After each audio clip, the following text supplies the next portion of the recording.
اعوذ باللہ من الشیطان الرجیم بسم اللہ الرحمن الرحیم۔ عزیز طلباء السلام علیکم۔ ہمیں امید ہے انشاءاللہ کہ آپ ہمارے ان ویڈیوز کو برابر سنتے رہیں گے اور اس سے پورا استفادہ حاصل کرتے رہیں گے۔ آج ہم اس سلسلے کی یعنی آپ کے اسمارٹ سلیبس کی چوتھی نظم پڑھیں گے، جو کہ حصہ نظم کی آپ کی کتاب میں حصہ نظم کی یہ آخری نظم ہے۔ اس کے بعد اس سے غزل شروع ہوتی ہے۔ تو یہ نظم یہ مرزا محمود سرحدی کی لکھی ہوئی نظم ہے۔ مرزا محمود سرحدی جو کہ ایک غریب گھرانے سے تعلق رکھتے تھے، اوائل زندگی میں غم روزگار کے چکروں میں پڑ گئے اور مزدور سے لے کر استاد، فوجی نوکری اور کلرکی تک ہر قسم کے مراحل سے گزرے، مختلف قسم کی مزدوری کرتے رہے، مختلف جگہوں میں کام کرتے رہے، اس لیے زندگی کو بہت قریب سے دیکھا۔ انہوں نے اپنی شاعری کا آغاز غزل سے کیا غزل سے کیا، لیکن بہت جلد طنز و مزاح کے میدان میں آنے نکلے اور اسی وجہ سے وہ اکبر سرحد کے نام سے بھی مشہور ہیں۔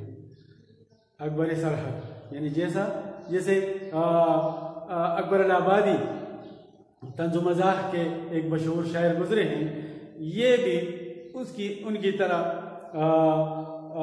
اکبر سرحد کے نام سے مشہور ہوئے۔ یہ بھی طنز و مزاح کی شاعری کرتے تھے۔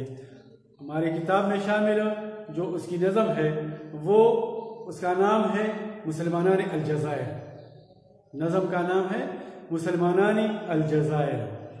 اس نظم میں اس نے مسلمانوں کی یعنی پاکستانی مسلمانوں کی یا دنیا کے دوسرے ملکوں کے مسلمانوں کی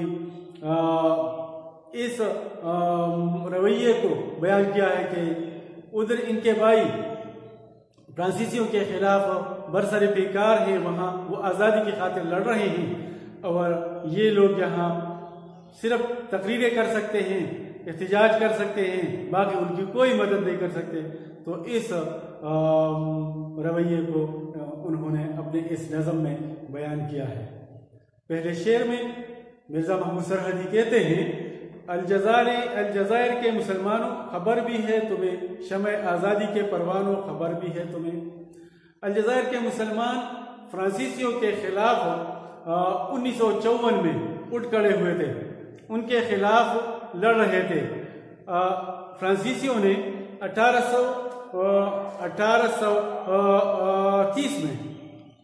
1830 میں انہوں نے فرانسیسیوں نے الجزائر پر قبضہ کر لیا تھا اور بہت بڑی مدت تک ان پر حکومت کرتے رہے، اور 1954 میں الجزائر کے مسلمانوں میں آزادی کی ایک لہر اٹھی۔ وہ آزادی کے لیے اپنے آپ کو قربان کرنے لگے 1954 میں، اور 1964 میں آزادی حاصل کر لی۔ وہ کوئی 8-10 سال تک فرانس کے خلاف لڑتے رہے، آخر ان کو آزادی ملی۔ تو یہ کہتے ہیں کہ الجزائر کے مسلمانوں خبر بھی ہے تمہیں، شمع آزادی کے پروانوں خبر بھی ہے تمہیں۔ اے الجزائر کے مسلمان، تمہیں کچھ پتہ ہے، کچھ معلوم ہے تمہیں؟ تم جو آزادی کی خاطر اپنے آپ کو قربان کر رہے ہو، آزادی کی شمع پر اپنے آپ کو قربان کر رہے ہو، آپ کو کچھ اندازہ ہے، کچھ معلوم ہے، ہمارے بارے میں آپ کو کچھ پتہ ہے؟ دوسرا شعر لکھتے ہیں، چین آتا ہے کسی طور نہ آرام ہمیں، فکر رہی ہے تمہاری سحر و شام ہمیں۔ شعر میں کہتے ہیں کہ ہم آپ کی خاطر بے آرام ہیں، آپ کی وجہ سے ہمیں نہ چین آتا ہے اور نہ ہم آرام کر سکتے ہیں، ہم بے چین ہیں آپ کی خاطر، بڑی بے چین زندگی گزارتے ہیں، صبح اور شام ہم آپ کی خاطر آپ کی فکر میں لگے رہتے ہیں، آپ کے لیے بے چین رہتے ہیں، اسی سوچ میں رہتے ہیں کہ ہم آپ کے لیے کیا کریں، بس یہی سوچتے رہتے ہیں کہ ہم آپ کے لیے کیا کر سکتے ہیں۔ اس کی وجہ سے ہم بڑے بے آرام اور بے چین رہتے ہیں۔ اور تیسرے شعر میں کہتے ہیں، سوچتے ہیں کہ تمہارے لیے کیا کام کریں، یہ تو ہم سے نہیں ممکن کہ وہاں جا کے مریں۔ اس شعر میں کہتے ہیں کہ ہم آپ کے پاس آ کر آپ کی خاطر مر تو نہیں سکتے، آپ کے لیے لڑ تو نہیں سکتے، اپنے آپ کو آپ کی خاطر قربان تو نہیں کر سکتے. یعنی ہم چاہیے تو یہی تھا کہ ہم آپ کے پاس آ کر آپ کے ساتھ شانہ بشانہ لڑتے کیونکہ آپ ہمارے مسلمان بھائی ہو. لیکن آپ ہم سے یہ توقع نہ رکھیں, یہ امید نہ رکھیں کہ ہم آپ کے پاس آئیں گے اور آپ کی خاطر لڑیں گے اور اپنے آپ کو قربان کریں گے. کہتے ہیں کہ یہ تو ہم سے نہیں ممکن کہ وہاں جا کے مریں, کہ آپ کے پاس آ کر اپنے آپ کو مار ڈالیں. یہ تو ہم سے ممکن نہیں, یہ تو نہیں ہو سکتا. بس یہ سوچتے ہیں کہ اب ہم آپ کے لیے اور کیا کریں, اس بارے میں ہم سوچتے ہیں. اور چوتھے شعر میں کہتے ہیں مالی امداد میں سچ ہے بڑے مشہور ہیں ہم, لیکن اب ٹیکسی اتنے ہیں کہ مجبور ہیں ہم. ہاں, ہم مالی امداد میں بہت مشہور ہیں, ہم چندے دیتے ہیں لوگوں کو, ہم بڑی بڑی امدادیں دیتے ہیں لوگوں کو, اس کے بارے میں ہم بہت مشہور ہیں. لیکن اب ہم پر اتنے ٹیکس لگائے گئے ہیں, اتنے ٹیکسز لگائے گئے ہیں کہ ہم آپ کی وہ مالی مدد بھی نہیں کر سکتے, ہم آپ کو کوئی چندہ بھی نہیں دے سکتے. تو اس کے توقع نہ رکھیں کہ ہم آپ کو کچھ چندہ بھیجیں گے, آپ کے لیے کچھ چندہ جمع کریں گے, اکٹھا کریں گے اور آپ کے پاس بھیجیں گے, کیونکہ ہم پر بہت سارے ٹیکس لگائے گئے ہیں. ہمیں اپنی روزی کی فکر لگی رہتی ہے, ہم آپ کے ساتھ کوئی مدد نہیں کر سکتے مالی طور پر. اور چوتھے شعر میں, پانچویں شعر میں کہتے ہیں تا دعاؤں پہ ہمیں آسرا وہ بھی نہ رہا, کیونکہ ان کا بھی اثر ہوتا ہے اکثر الٹا. ہم اکثر دواؤں پر اثر رکھتے تھے, ہم دواؤں کی توقع رکھتے تھے کہ ہم دعائیں کریں گے انشاءاللہ آپ کے حق میں وہ قبول ہو جائیں گی. لمبی لمبی دعائیں کریں گے, نمازوں کے بعد رات کے وقت دن کے وقت جمع ہو کر آپ کے لیے دعا کریں گے, وہ آپ کے حق میں قبول ہو جائے گی. ہمیں یہ اثرا ہوتا تھا, ہم یہ توقع رکھتے تھے کہ اللہ آپ کے خاطر آپ کے لیے ہماری یہ دعا قبول کر لیں گے. لیکن کیونکہ ان کا بھی اثر لیکن اس کا بھی کوئی اثر نہیں. اب وہ اثر بھی ختم ہو گیا ہے ہمارا, وہ بھی ختم ہو گیا, کیونکہ ہماری دعاؤں کا اثر اکثر اب الٹا ہو نکلتا ہے. ہم آپ کی بھلائی کے لیے دعا کریں گے لیکن اس سے آپ کی برائی ہو جائے گی.